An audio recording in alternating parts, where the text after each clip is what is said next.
Salutations, people! Welcome to Page 3 Killers, Murders That Went Unnoticed, a podcast where we dive into the murder cases that went unnoticed by our nation's newspapers.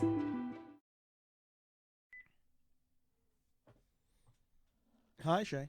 Hi, John. Hi, everybody. Hi, guys. Welcome to Page 3 Killers, episode number 50, Murders That Went Unnoticed.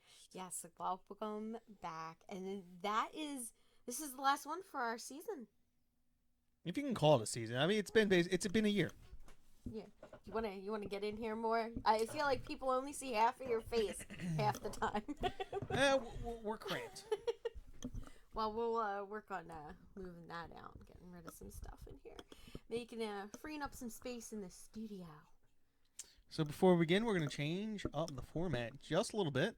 You're still getting all the great murder content, if you can call it that.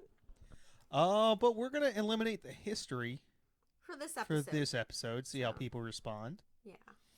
Because, hey, it's a true crime podcast, and we don't need to be talking about history. Yeah, well, we spend the first 20 minutes talking about, the major news stories from the year.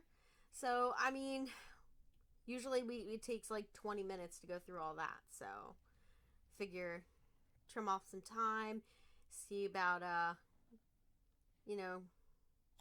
just doing the content. Let's not lie. We lost our history for this week. And we're too lazy to look it back up. Yeah.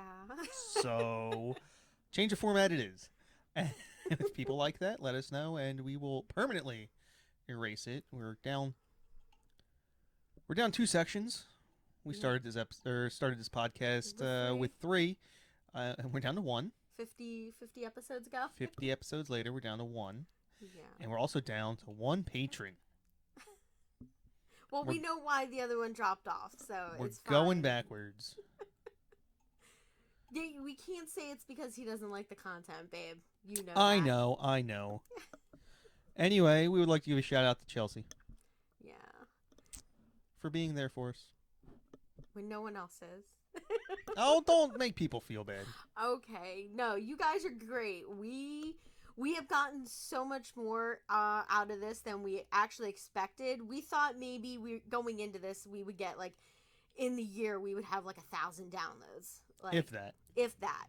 And as of last week, we were almost at 5,000. I think we were at 4,600 and some change.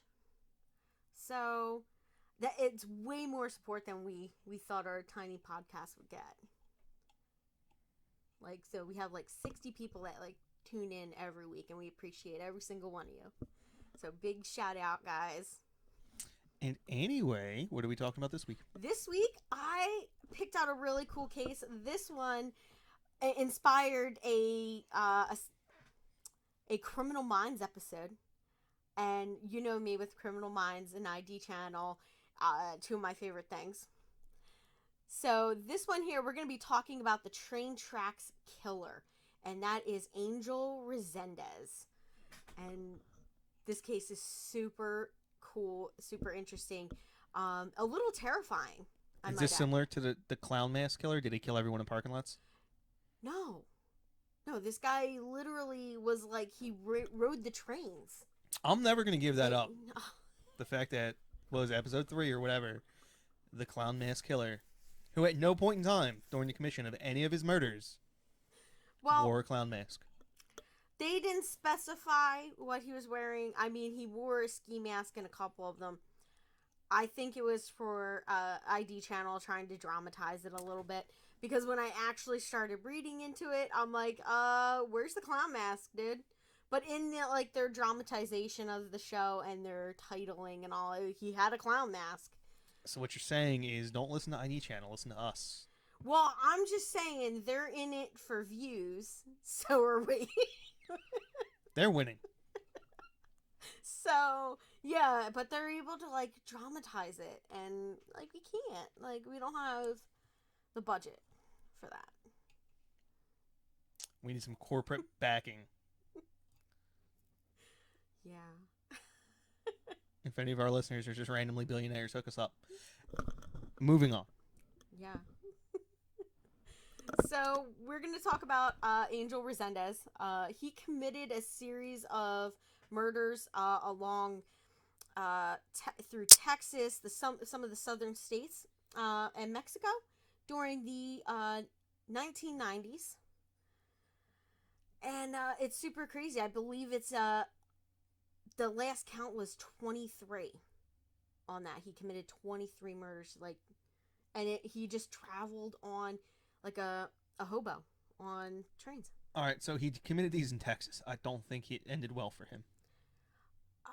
Yeah, you can. I don't know anything about this case. I'm just wild speculation. Texas. Texas did not put up with his BS. Yeah, I'm not sure.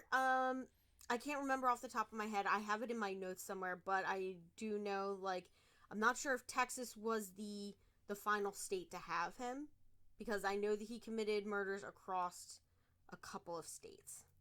So I'm not sure which one he actually got arrested in, but I know that he was taken in by the FBI. So we'll see. Oh, because it's a railroad, so it's federal. Yeah. Ooh, he might have got lucky. No. Definitely didn't get lucky. Just saying. Yep. Now, just so you guys are aware, some of these cases, there are some sexual assaults. So I know that might be triggering for some people. So I will give you a heads up when we get to some of those cases, when we start talking about them. Just so you can fast forward a few minutes if you want. Now, the whole reason why he was called the Railroad Killer, like I said, was because he rode, that was his main mode of transportation, was that he would ride trains from one point to another. He would jump off at random points and just walk into these towns, or usually it was whatever homes backed up to the railroad tracks were the ones that he was forcing entry into. God, those poor people. Those homes are already cheap because Yeah. people don't want to live next to the railroad.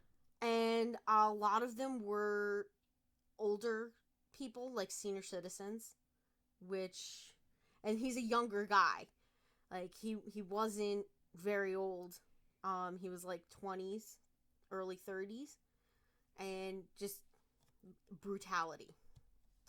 And if you guys know what episode I'm talking about in Criminal Minds, it literally, it's the same story, except they tell it as like going from like Mexico up through California in their episode.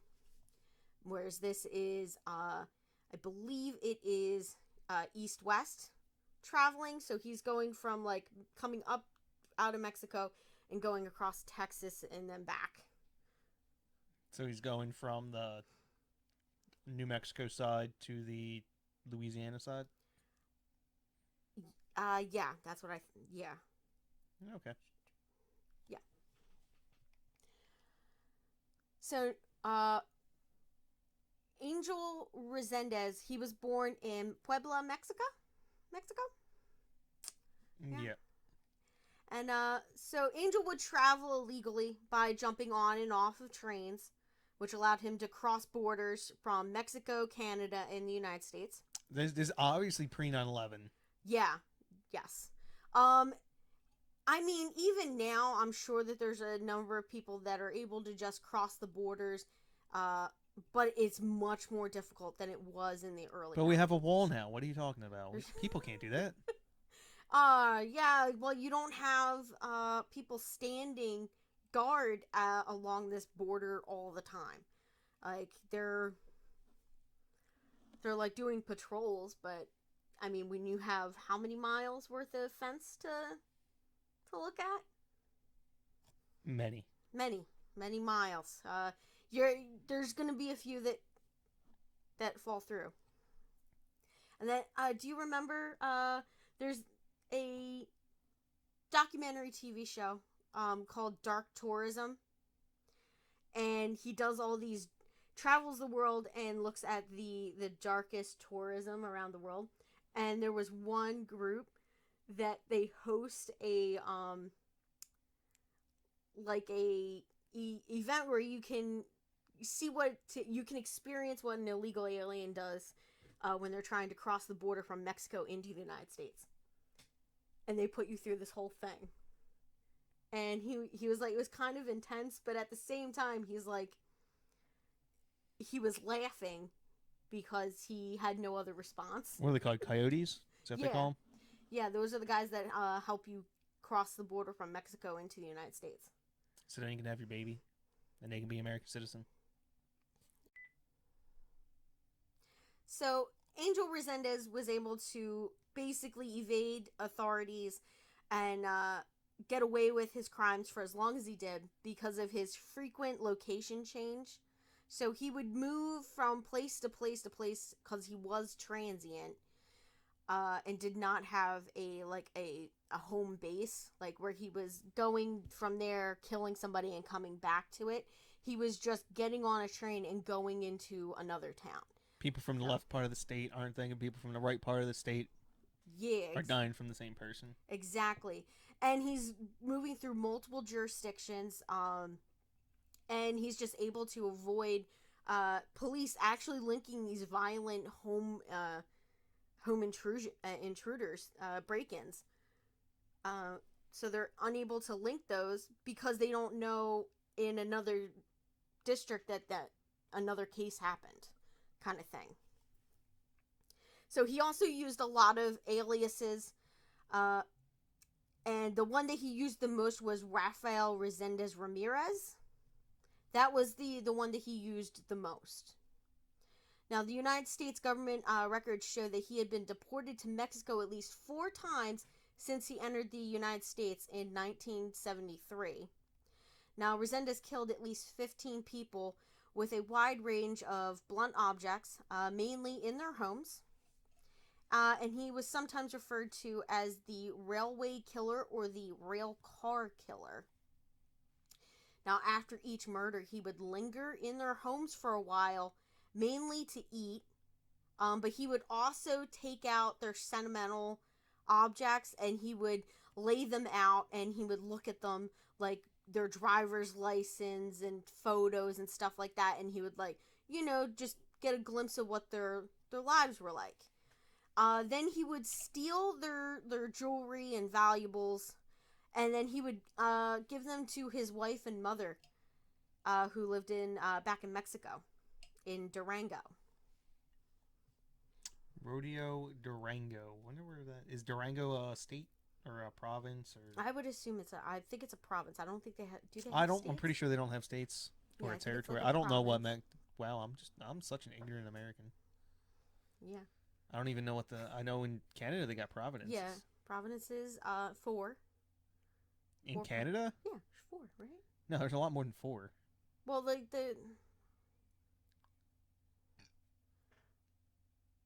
Oh my gosh. Yeah, I'm an ignorant American as well. Well, I knew that it was provinces, and I thought there was 4. Like 4 major. I mean, off the top of my head, Northwest Territory, Yukon Territory. Oh, God. I don't even want to try. Quebec. You have the island. The one that's all the way to the east. I'm terrible. Yeah. So, much of the jewelry that he stole from his victims, when he got them back to Mexico, they would melt it down. Of course, like, I assume that his family was not aware of where these things were coming from. They could probably surmise that he stole it. Yeah. But that he was killing people for it, I don't think so. Now, some of the stolen items that were removed from his victims' homes were able to be returned. So his wife and his mother did surrender those, and they were returned to the victims' families. Now, money was sometimes missing from the scenes, or left at the scenes sometimes. So he took objects, but he didn't take money, which was really weird. Actually, it was probably kind of smart because he couldn't send money back to his wife, and that could be US. That could be a clue. Well, I mean, U.S. currency he could spend to get food and stuff like that. But I mean, if he's going to commit a break-in anyway and murder somebody and eat their food, I guess, you know, it kind of makes sense that he would only take valuables and leave the cash. But I mean, if you're going to break in and do that, why not take both? Why leave the cash? That's why I feel like there might be some sort of psychological thing going on as well with this. Because he doesn't seem to be very organized. It's not very organized. I don't know. Now, he raped some of his female victims. However, the rape was probably a secondary intent. So he was more focused on getting in there, getting food, valuables, doing like the robbery part, and then the murder. And I think the rape just, you know. Now, most of his victims were found covered with a blanket or otherwise obscured from immediate view. So he did, I believe in psychology they call that like a remorse act, a remorseful act is covering up because you don't want them to look at you kind of thing. Yeah. I'm not a psychologist. Now, on June 21st, 1999, Angel Reséndiz briefly became the 457th fugitive listed on the listed by the FBI on America's top 10 most wanted fugitives list before surrendering in Texas to authorities on July 13th, 1999. Listen, That's less than a month. I would have gone into another state. I wouldn't have done it in Texas. I'm sorry. That just seems like not a very smart idea, is surrendering to Texas authorities. Yeah, he would have been extradited to Texas immediately. That's true. Probably. Now we're going to talk about the victims, and what I did, guys, when I set this one up was I found what his statement said in his confession. So some of these I do have information from his perspective of how the event happened, kind of thing. So the first victim that we have, she is an unidentified female. It is unknown how old she was. All we do know is that her remains were found on March 23rd, 1986 in Bexar County, Texas, where she had been dumped in an abandoned farmhouse. Now, she was shot 4 times with a .38 caliber weapon. Now, in his confession, he stated that he met the woman at a homeless shelter. He talked her into going on a motorcycle trip with him. They went out there. He took her out to this house, and they were target practicing with a gun that he had. And Resendez said that he shot and killed her for disrespecting him. That's probably a little overkill. Yeah. Shot her 4 times. A little overkill. You know. Now, his second victim was an unidentified male who was killed in the same county in 1986. Now, he was shot and his body was dumped in a creek somewhere between San Antonio and Uvalde? Uvalde? Yeah. I don't know, but I don't know how you pronounce that bear. There's an X in the middle. Yeah, so it's they pronounce it Behr, B-E-H-R. So somehow that X and that A become an H. I looked this up because I was not sure how to pronounce that. That's almost as bad as Worcester. I'll never forgive you, Worcester. Yeah. Worcester. Darn it. Yeah. So in his statement he made, that unidentified male was supposedly the boyfriend of his previous victim. Resendez said he shot and killed him because the man was involved in black magic. I mean, can you blame the guy? I mean, he was in black magic. What was he supposed to do? Let him put a hex on him or something? Yeah, I know. But I mean, anybody that uses that as an excuse, it's like, come on, Salem witch trials ended a long time ago. All right. And even those girls felt really bad afterwards. They were like, listen, we were just doing something to have fun, you know, a little Ouija board action. We didn't mean for it to go that far, but it did. We didn't think you adults would be that stupid. Exactly. And then they were like, oh, shoot. No, but once they had already started doing it, they couldn't exactly stop, because then it was, you know, they would get in trouble. So they were just like, yeah. So they just kept going with it and cost a lot of people their lives. So yeah, not the best reason to, you know, go and murder somebody, in my opinion. Now, the man's body was never found, and nothing is known about him except what Resendez told authorities. Now, Resendez confessed to these first two murders in September of 2001 in hopes that doing so would speed up his execution. Picked the wrong month to do that. Yeah.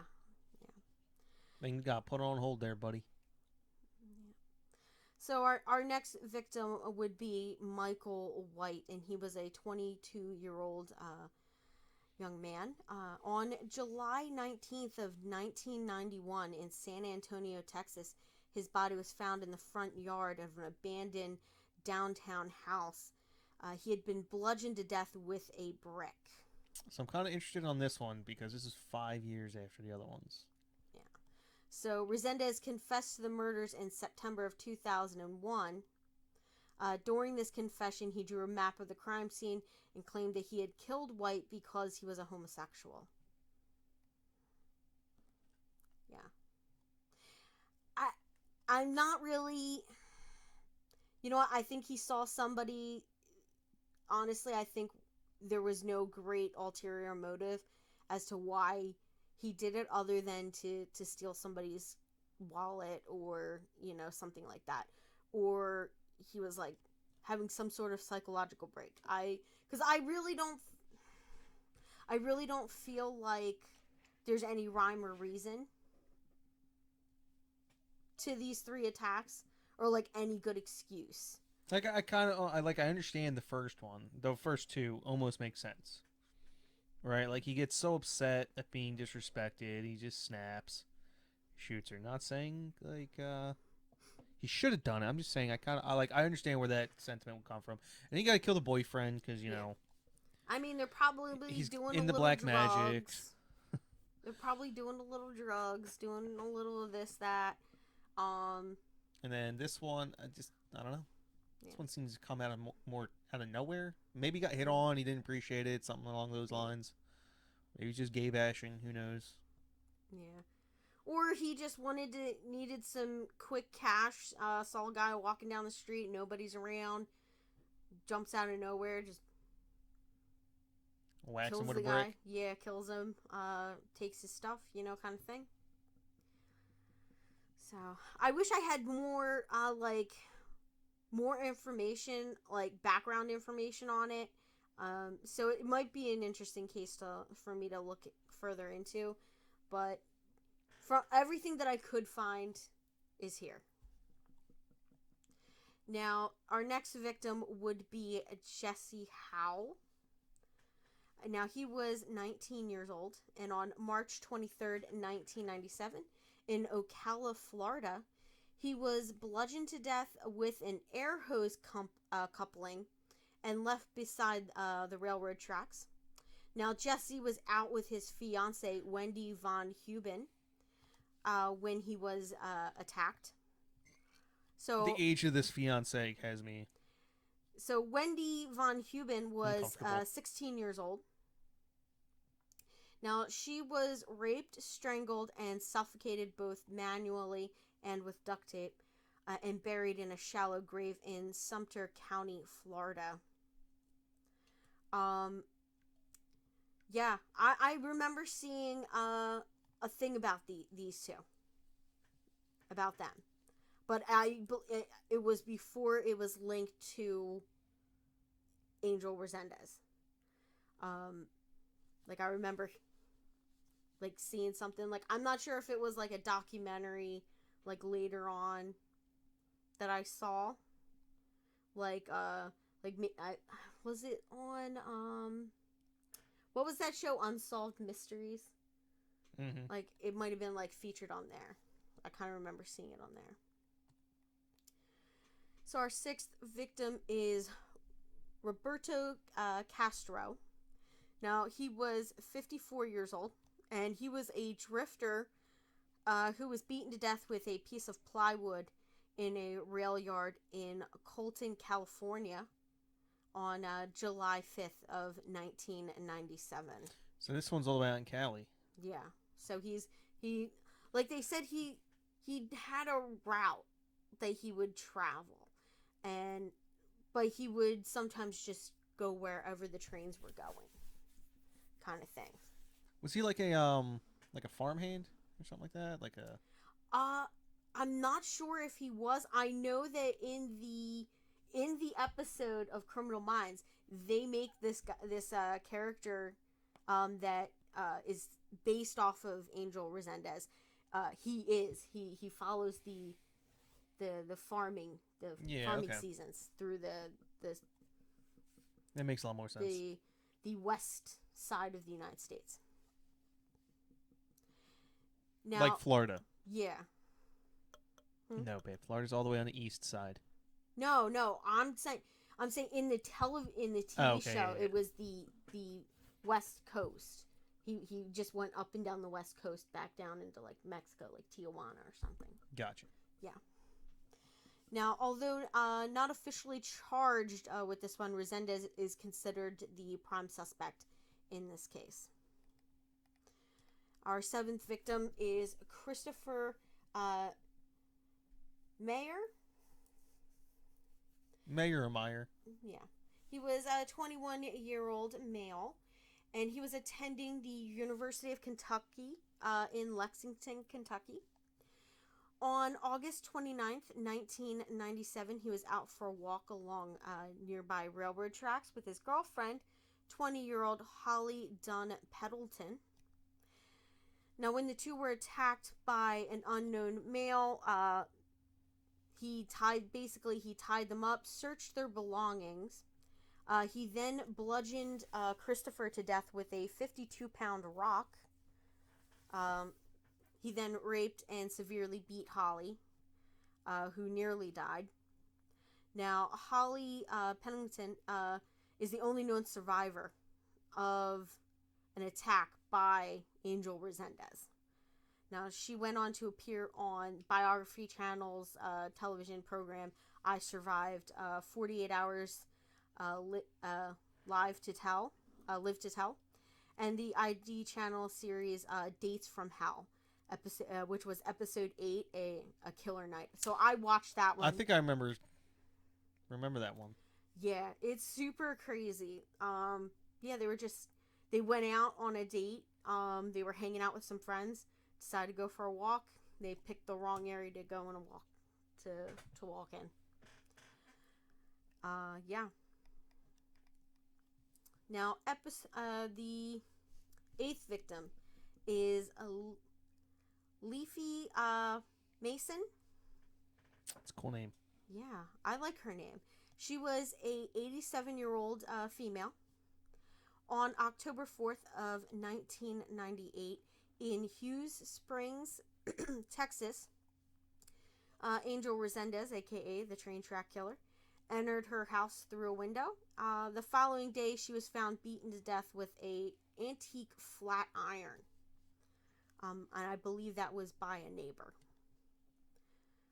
Our ninth victim was Fannie Whitney Byers, and she was 81 years old, and she lived in Carl, Georgia.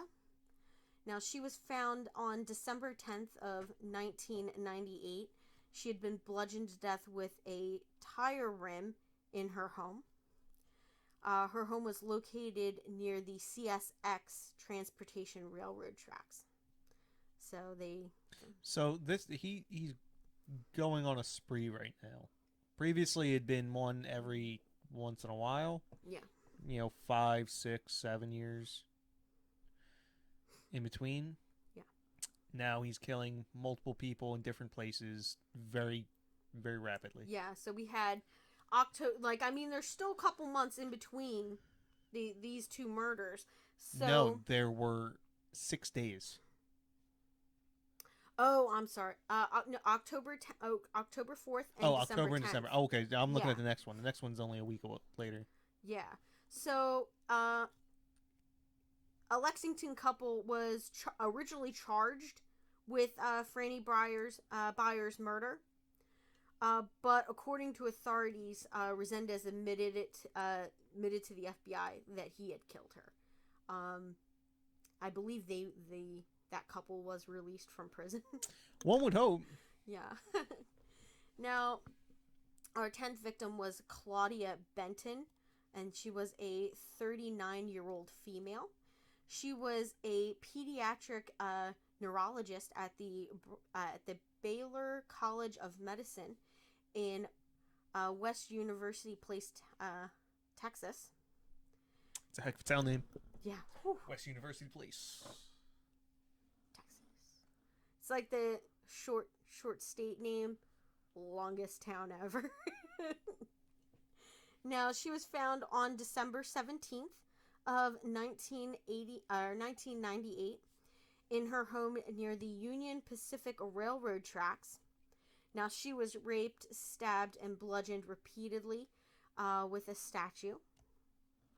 Police found her Jeep Cherokee in San Antonio and found fingerprints on the steering column that did not match hers. You fool. Now, when they looked at these fingerprints, they were able to match them with a known criminal at the time of her murder, which was Angel Reséndiz, going under, I believe, Raphael Resendez was the name that he was on file for that, who had a warrant out for his arrest for burglary, but he was not yet wanted for murder, so they hadn't linked any murders to him up until that point. Now, Resendez apparently had entered her home near the railroad tracks. Police found her Jeep. Okay, nope. There we go. Yeah. Sorry, I had a duplicate of my information there. So our next one was Norman J. Cernick and his wife Karen Cernick. So they are the 11th and 12th victims. So Norman was 46 years old, and Karen was 47. Now Norman Cernick and his wife Karen were bludgeoned to death with a sledgehammer in the parsonage of the United Church of Christ in Weimar, Texas, on May 2nd. That's pronounced Weimar. What? It might be pronounced Weimar. Weimar? Okay. Yeah. It's obviously German. Okay. Yeah, Texas, on May 2nd of 1999. Now, the Cernick's red Mazda was found in San Antonio 3 weeks later. The fingerprints found there linked it to the Claudia Benton murder. So now he's starting to make mistakes now. So he's leaving fingerprints because they haven't been able to catch him thus far. So he's left his fingerprints now at 2 crime scenes. Now, our 13th victim is Naomi Dominguez. She was a 26-year-old female. Now, on June 4th of 1999, she was bludgeoned to death with a pickaxe in her Houston, Texas apartment. Now, Dominguez was a school teacher at Houston Independent Independent School District Benjamin Franklin Elementary School. Now, 7 days later, her white Honda Civic was discovered by state troopers on the International Bridge in Del Rio, Texas.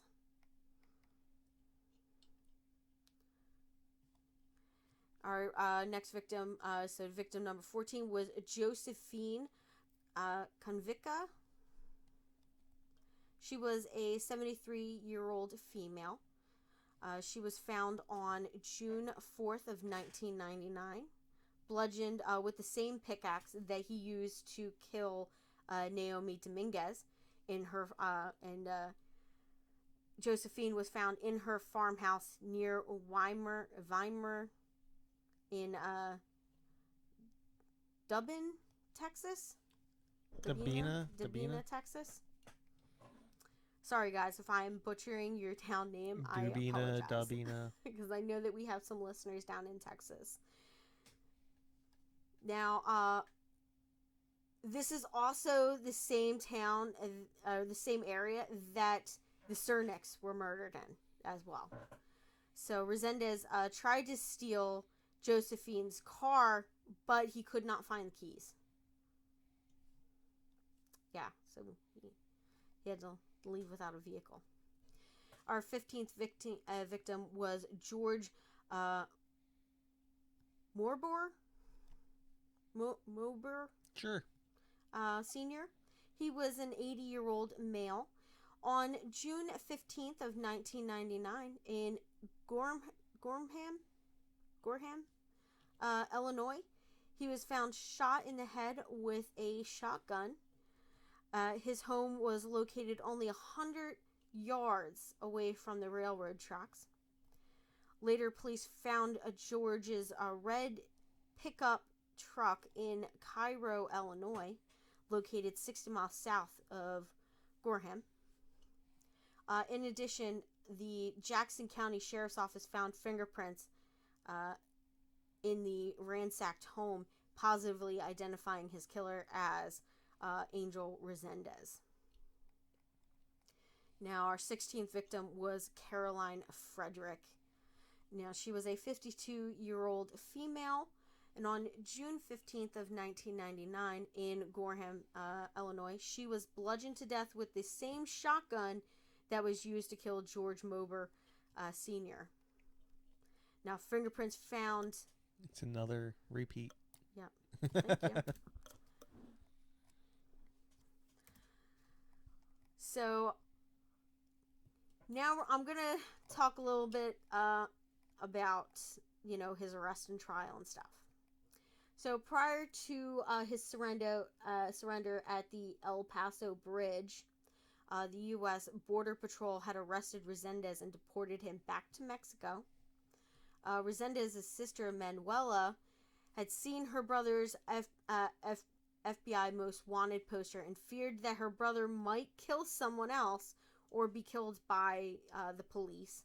So she contacted the police, and on July 12th, 1999, a Texas Ranger, Drew Carter, accompanied by Manuela, and a spiritual guide, met with Resendez on the bridge connecting El Paso, Texas, with Ciudad Juarez.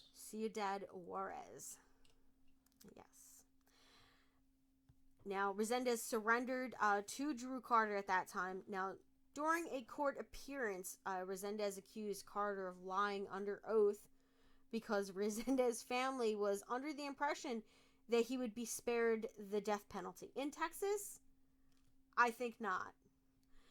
Now, Resendez's fate, however, was decided by a jury and not Drew Carter. So, I'm not even sure if Drew Carter, or Texas Ranger Drew Carter, actually said. He probably did. Yeah, I mean. But don't believe cops. Yeah. Now, in 1999, former Texas Attorney General Jim Maddox Maddox.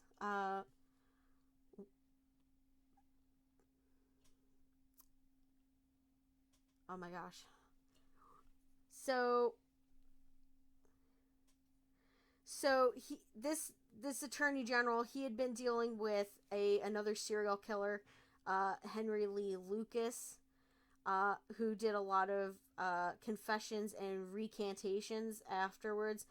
Remarked of Resendez's case, I hope they don't start pinning on him every crime that happens near a railroad track, because he had gone through this whole thing with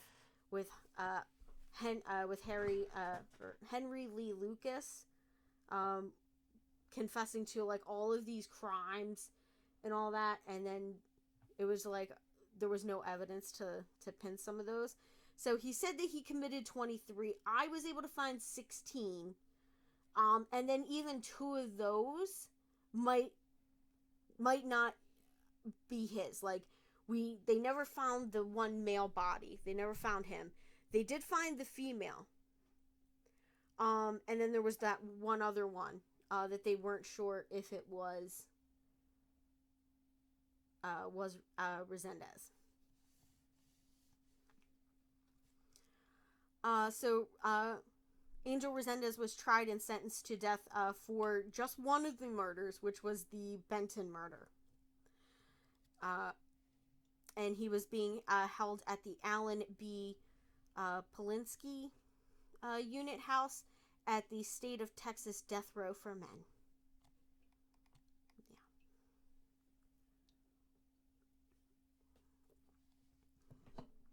Now, on June 21st of 2006, a Houston judge ruled that Resendez was mentally competent to be executed. Upon hearing the judge's ruling, Resendez said, "I don't believe in death.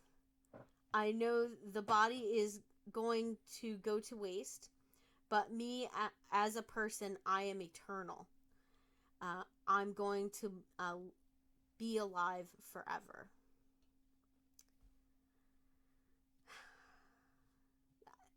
I guess that's some religious psychobabble. Well, it explains it next line. Yeah. He also described himself as half man and half angel, and told psychiatrists he could not be executed because he did not believe he could die. Yeah. Now, these and similar statements led Dr. Pablo Stewart, a bilingual psychiatrist, who evaluated Resendez on 2 occasions in 2006, to conclude that Resendez was not then competent to be executed, as delusions had completely taken over Angel Resendez's thought processes. Mm-hmm. Yeah, well, they have done studies, and they have found that death row inmates do... there's psychological stressors of being on death row for so long that they can actually drive you crazy. But at the same time, prison can drive somebody crazy. But that's part of, if you commit the crime, be ready to do the time, right?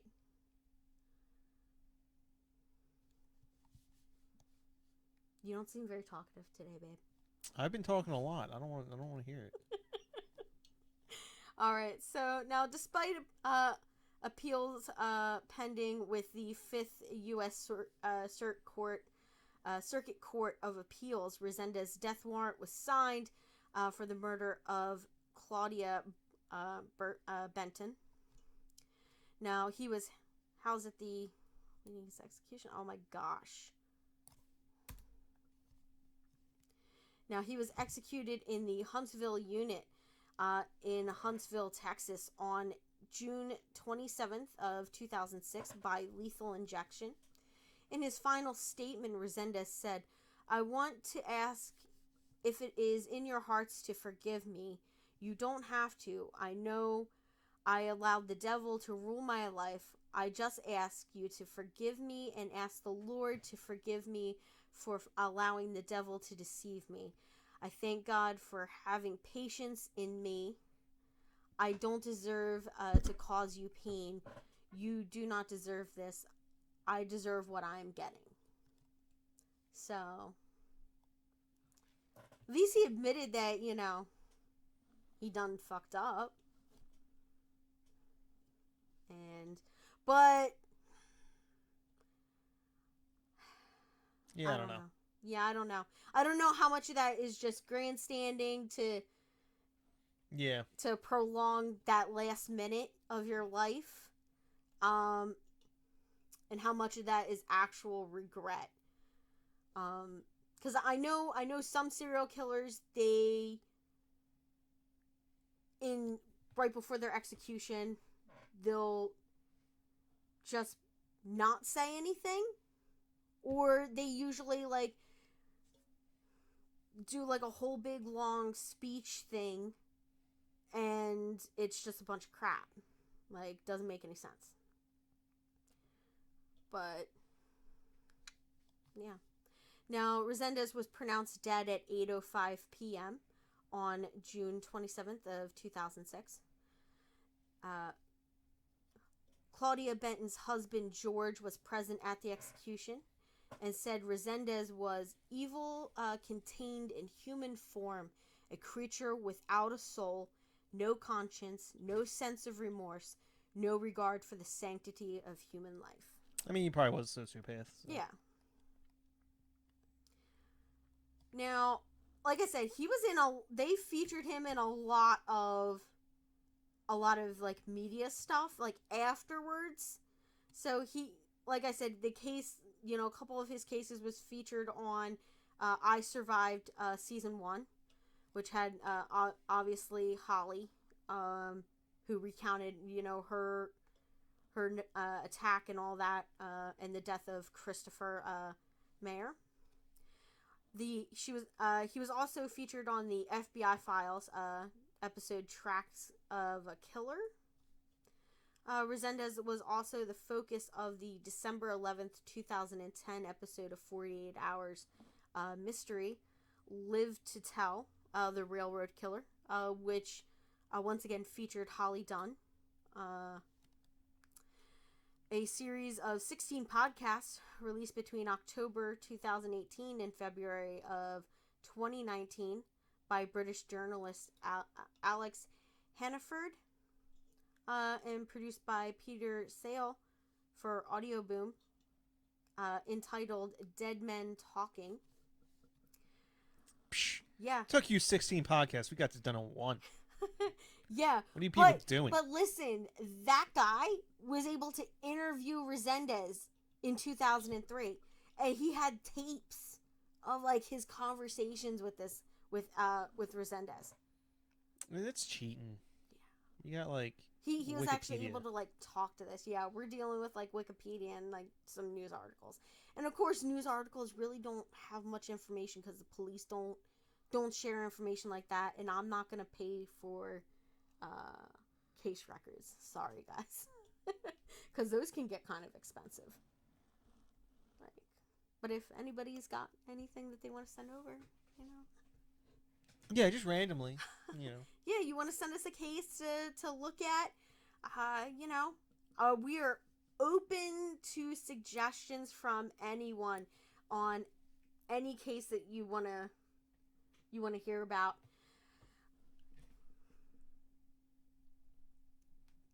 Indubitably. Yeah.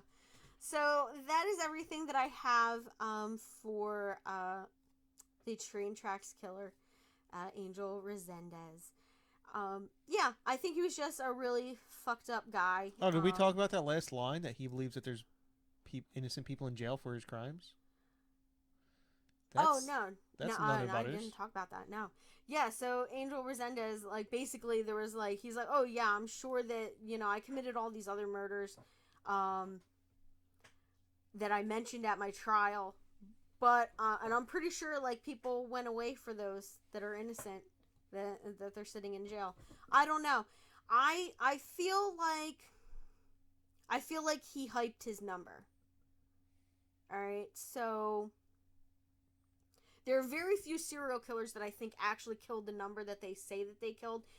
Because if they were to have killed that many, there would be way more links between the victims.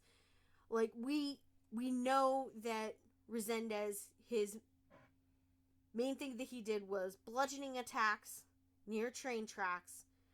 I'm sure that there's other cases that they could attribute to him, but they're never going to get that information now. Some of them are probably unsolved. So, yeah. But I'm pretty sure he was just a really fucked up person. Like, just traveling this really transient lifestyle, doing drugs, and just doing this to survive. And then it turned into something else. Turned into something he had to do. Yeah, and then he apparently killed up to 23 people. Well, that's what he says he killed. I don't think he killed that many. Like, I know that there was one guy, and I'm pretty sure he killed as many as he said he did. Samuel Little, and I believe there was a couple of states that were fighting over him. The last I heard. Between Colorado, Texas, over to, like, Utah or something. I don't understand why people do that. Yeah. But whatever. I don't understand. But I guess, like, once you commit one murder, you're just like, well, I'm already screwed, so what's one more? And then I think it becomes like an obsession.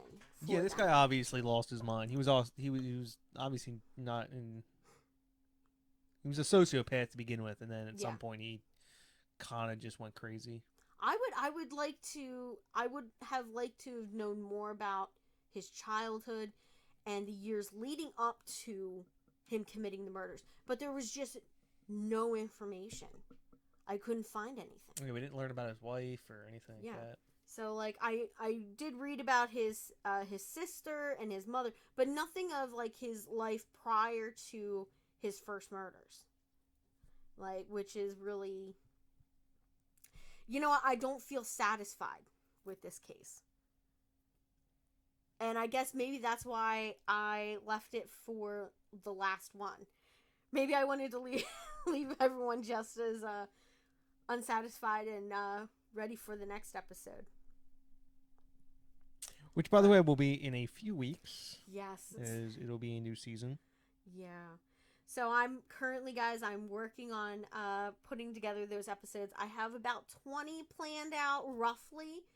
I've pulled research. I still have to, like, read through it, edit it, and put it together and plot out some more episodes. But if you guys would like to hear anything, or you guys know of a case near you that you think would be interesting, this season we did get one or two cases that were recommended, which you guys did like.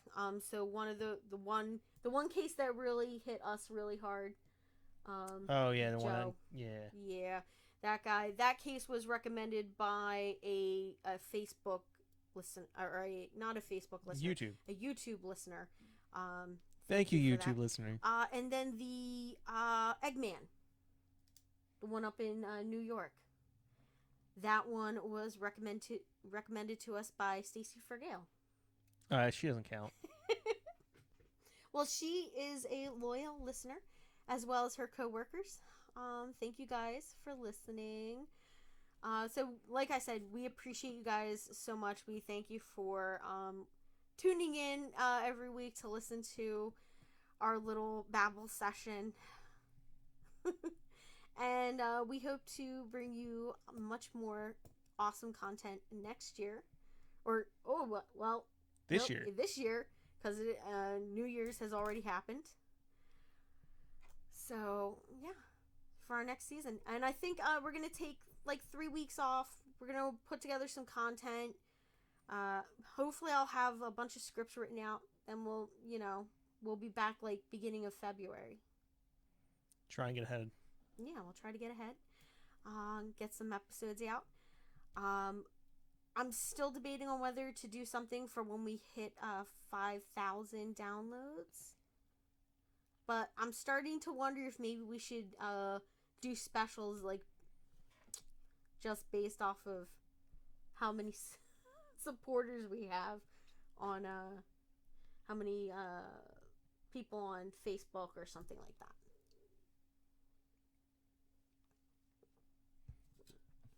I don't know. Yeah. We'll figure it out. Yeah, so that is everything. We want to thank you guys for listening and tuning in. And we will see you guys back here in a couple of weeks. Au revoir. Bye, guys.